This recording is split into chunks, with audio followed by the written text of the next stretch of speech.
Walked out, nobody ran out. You power walked out. Well, I do power walk. She crying because her mama bought her that door bad. What's going on, y'all? It's Coolio back with another video. Here we will be touching episode 2 of Real Housewives of Atlanta season 15. So we're starting off from where last episode ended, which is the continuation of Courtney versus Kandi, Martell and Sheree versus like everybody else in regards to giving her information about Martell, and it's all just super duper messy. We get to see a little bit more around Kandi and Courtney's kind of aftermath of their little headbutting situation, which really just kind of fizzles out. Marlo's just sitting over there having a good old time at the crepes table. I might have said that wrong, but it's completely okay. But we really get to see a lot of those red flags in Martell's behavior. Like, honestly, I will have to agree with Kenya specifically on the fact that, like, he was aggressive.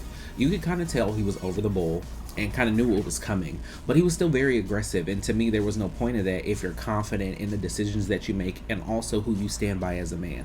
Regardless of what we've seen of him on TV, like, if he was solid in himself, he wouldn't have had to done all that. I'm really also loving the Kandi-Kenya duo in this, just because Kenya, aside from Kenya has her moments, we know since season 5, Kenya has had her daggone moments, okay?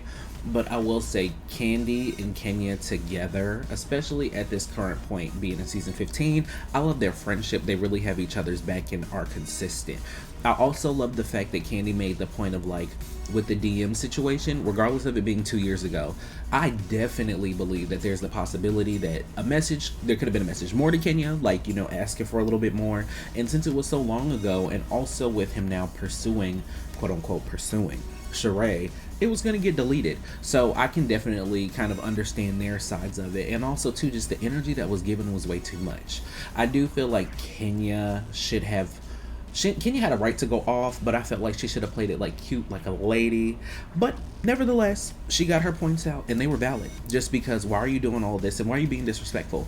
If it's, you know, real stuff that you're spitting, why the aggression, sir? Next, we have Drew back in the fold, and I'm so glad to see her. I really wish she could have been on the premiere episode, because I honestly felt like she could have gave us some comedic relief, definitely some laughs, or even her just having her mini delusional moments, which I think a lot of them are gone now. Like, she's learning the housewives games. But I'm happy to see her. Still think it's weird that Ralph wasn't with her, but nevertheless, it's good to see her connecting with her children and Ralph, and seeing them in a seemingly normal and healthy space. I really do enjoy that for her, just because we already know some of their background and history, and we've seen a lot from Ralph's end. So at least now that it's like a nice copacetic, they're on like an even playing field with each other, equal respect. It's very light, and it's nice to see them filming together. We have Miss Drew Sidor mentioning the dropping of her single that her and Ralph put out, already know, and it's a catchy little song. It's a nice little tune to vibe to. I am looking forward to when she's more seasoned, what she's able to come out with, because the girl can sing. She has talent, and I really look forward to what's to come.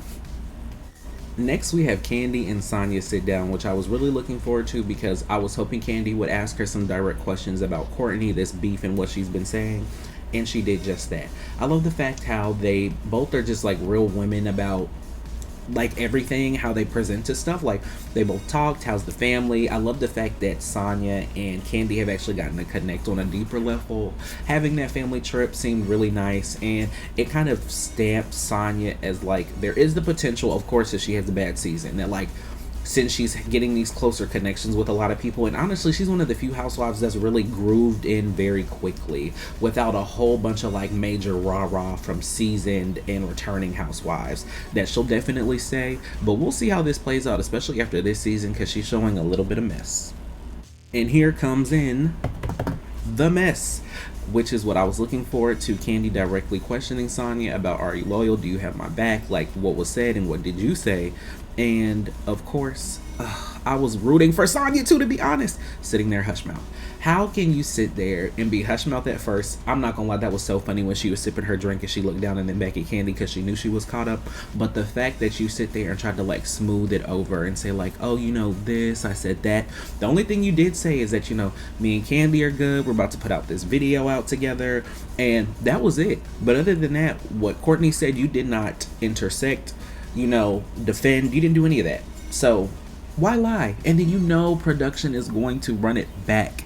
That is just like common knowledge. And also too, why just lie in general? Just be honest. Because yeah, Candy's gonna be upset and you are her friend, but also you was caught up in the tea. So you can't really be upset with nobody but yourself. Honestly, after this, I wouldn't be surprised if Candy was just like, I'm kind of good off Sonya and step back from her, because it does look very shady, especially with you sitting up there and you didn't really say anything at all. So honestly, I hope Sonya really just like redeems herself, because it's like she's getting caught up in the same mess after last season, and it's like, no, like tighten up, tighten up. Next, we are at Blaze's restaurant, owned by Candy and Todd, and I just had to leave the screenshot just on the food. Can we talk about how good that chicken looked, that twice over baked potato, and that shrimp scampi? Like, I just need Candy to FedEx me some food right now. Like, just put it in a hot and ready box. Just do something. I need it. It looked good.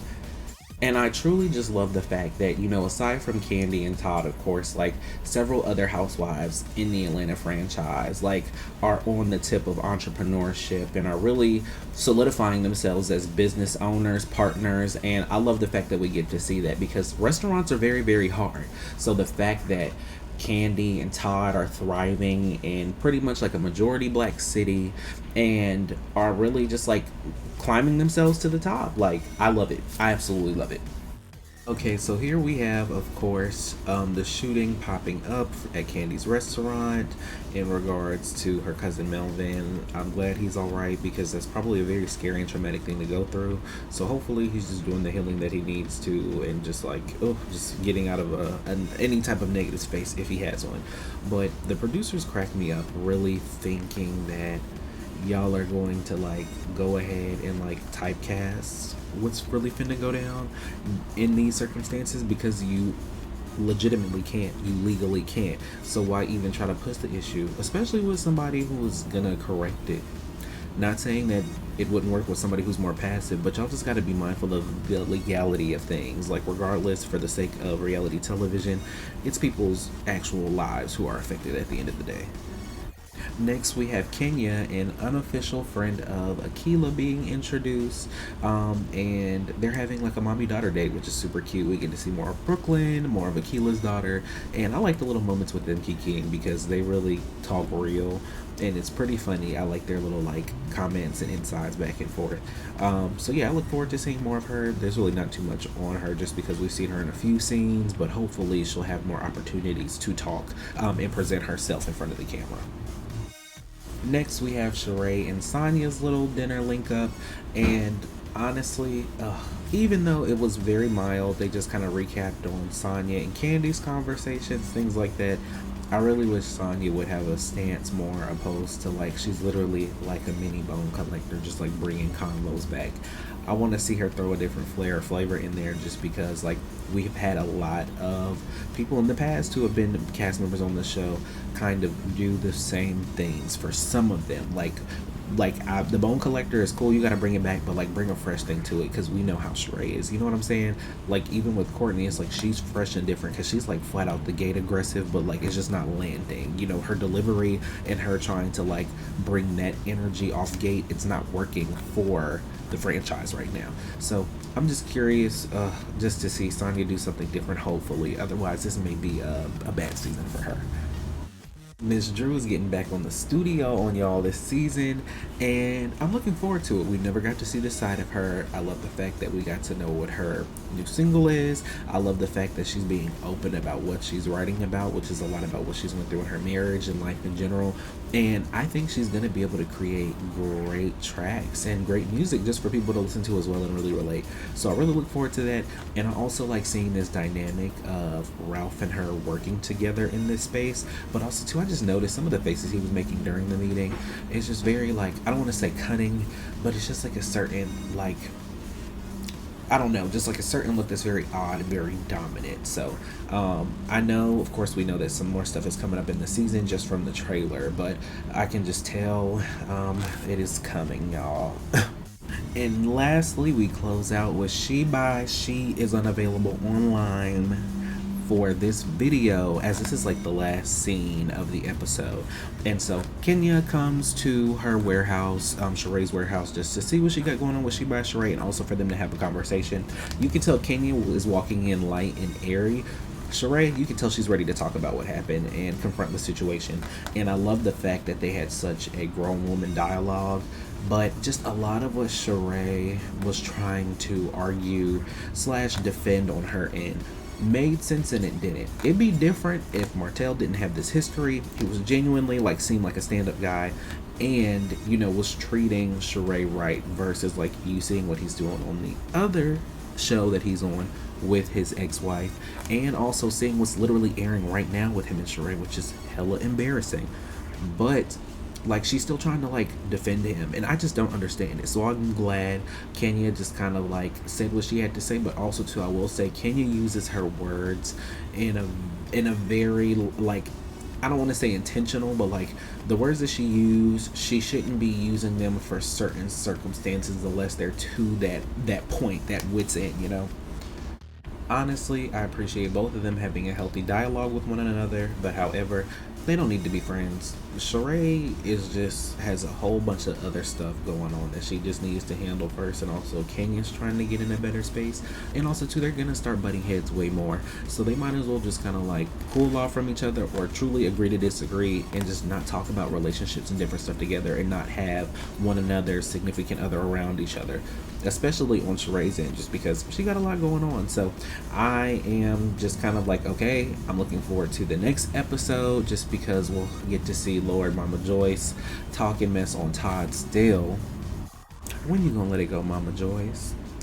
Well, anyway, we also have Candace making a cameo, asking Drew to come perform with her as she's on her tour and making a stop in Atlanta.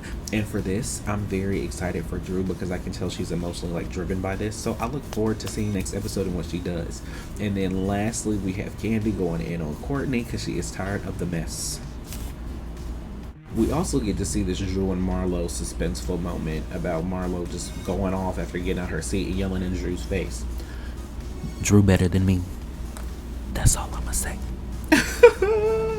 Look, Drew better than half the women in my family. That's all I'm gonna say, because that was so random and it didn't make sense, but we're really gonna get to see what that's about. So everybody just tune in for next week and just get ready for Sunday, because it'll be Atlanta time before you know it. That is all, y'all. I hope you all have a blessed and wonderful night. This is Coolio signing out. Please like, share, comment, and subscribe on this channel, on my videos. Let me know what you guys like and don't like. I'm already finding some stuff that I personally don't like, so I'm gonna tweak it for y'all. But yes, tune in for next time. Very soon I will be dropping season 15's episode 3 review, just so I can be on track and on time and on point with it, just so I can have these videos ready to drop for y'all. Stay blessed.